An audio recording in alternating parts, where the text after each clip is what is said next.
Hello friend, আশা করছি সবাই ভালো আছো। তো আজকের পাঠ হলো শ্রীমদ্ ভগবত গীতার প্রথম অধ্যায়ের 20তম শ্লোক।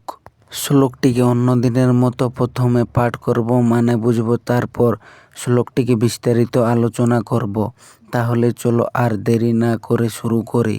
শ্লোকটি হলো অথ ব্যবস্থিতান দৃষ্টা ধার্তরাষ্ট্রান কপিধ্বজ প্রবৃত্তে শস্ত্র সম্পাতে ধনুরুদ্যম্য পাণ্ডব। শ্লোকটির মানে হলো, হে কপিধ্বজ। কপিধ্বজ বলতে এখানে অর্জুনকে বোঝানো হয়েছে। কৌরবদের যুদ্ধের জন্য সাজানো অবস্থায় দেখে অস্ত্র নিক্ষেপ শুরু হওয়ার সময় ধনুক তুলে নিলেন। চলো এরপর শ্লোকটিকে ধাপে ধাপে ব্যাখ্যা করি। শ্লোকের প্রথমেই রয়েছে অথ ব্যবস্থিতান দৃষ্টা ধার্তরাষ্ট্রান। এখানে অথ মানে হলো তারপর, ব্যবস্থিতান মানে হলো সুশৃঙ্খলভাবে দাঁড়ানো, আর ধার্তরাষ্ট্রান মানে হলো ধৃতরাষ্ট্রের পুত্র। অর্থাৎ এখান থেকে বোঝাচ্ছে যে অর্জুন কৌরবদের সেনাকে যুদ্ধের জন্য প্রস্তুত অবস্থায় দেখলেন। এরপর রয়েছে শ্লোকে কপিধ্বজ। এটি একটি অর্জুনের বিশেষ নাম। তার রথের পতাকায় হনুমানের চিহ্ন ছিল, তাই তাকে কপিধ্বজ বলা হতো। শ্লোকের এরপর রয়েছে প্রবৃত্তে শস্ত্র সম্পাতে। এখানে প্রবৃত্তে মানে হলো শুরু হওয়ার সময়, আর শস্ত্র সম্পাত মানে অস্ত্র নিক্ষেপ। অর্থাৎ এখান থেকে বোঝাচ্ছে যে যখন যুদ্ধ শুরু হতে যাচ্ছে। শ্লোকের শেষে রয়েছে ধনুরুদ্যম্য পাণ্ডব।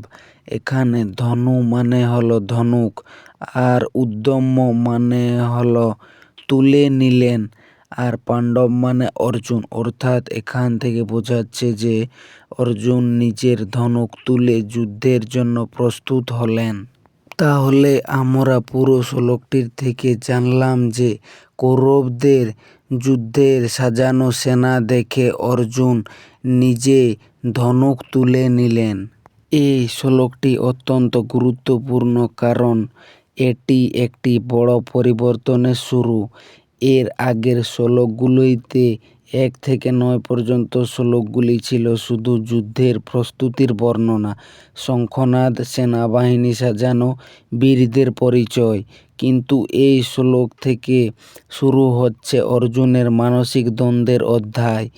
এই শ্লোক থেকে গীতার আসল কাহিনী শুরু।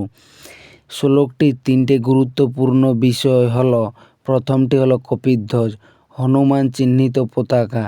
অর্জুনের রথের পতাকায় ছিলেন হনুমান। এটি শুধু সাজসজ্জা নয়, হনুমান হলেন শক্তির প্রতীক, ভক্তির প্রতীক, অহংকার শূন্যতার প্রতীক।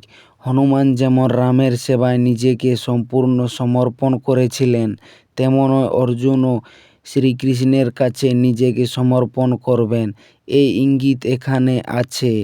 এছাড়া হনুমানের পতাকা শত্রুপক্ষকে মনোবলে দুর্বল করে দিত। দ্বিতীয়টি হলো প্রবৃত্তে শস্ত্র সম্পাতে, অস্ত্র নিক্ষেপ শুরু হওয়ার মুহূর্তে। যুদ্ধ শুরু হওয়ার ঠিক আগের মুহূর্ত, দুই পক্ষ মুখোমুখি, তীর ধনুক তোলা হয়েছে। এই চরম মুহূর্তে অর্জুন হঠাৎ কৃষ্ণকে ডাকলেন, এটাই এই শ্লোকের নাটকীয়তা। তৃতীয়টি হলো ঋষিকেশং আহা, ঋষিকেশকে বললেন। ঋষিকেশ মানে ইন্দ্রিয়গুলোর নিয়ন্ত্রতা।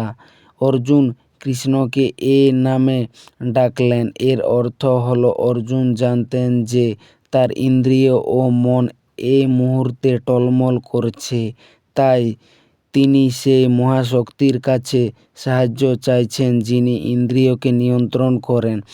এই মুহূর্তের চিত্রটা একটু ভাবুন। রণক্ষেত্রে 2 বিশাল বাহিনী, তীর ছোড়া শুরু হবে এক মুহূর্তের মধ্যে।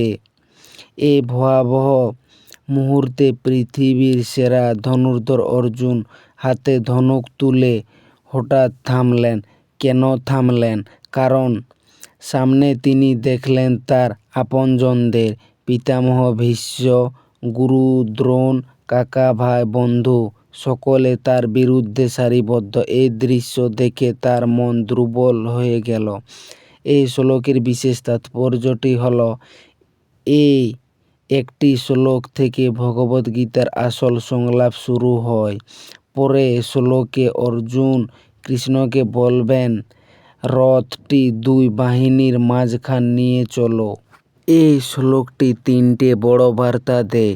প্রথমটি হল যুদ্ধ শুরু হওয়ার আগে অর্জুনের মনে দ্বন্দ্ব জেগেছে। 2. তিনি একা সিদ্ধান্ত না নিয়ে ঈশ্বরের কাছে গেলেন। 3. এটাই প্রকৃত জ্ঞানের শুরু, নিজের সীমাবদ্ধতা স্বীকার করা। তো ফ্রেন্ড, এই ছিল শ্রীমদ্ ভগবদ্গীতার প্রথম অধ্যায়ের 20তম শ্লোক। তো শ্লোকটি কেমন হয়েছে সবাই কমেন্ট করে কমেন্ট বক্সে জানাও। আশা করছি ভালো হয়েছে, সবারই বুঝতে সুবিধা হয়েছে। যদি সবার সুবিধা হয়ে থাকে বুঝতে, তাহলে সবাই লাইক, কমেন্ট, সাবস্ক্রাইব করে দিও। ভিডিওটিকে শেষ পর্যন্ত দেখার জন্য সবাইকে ধন্যবাদ অসংখ্য।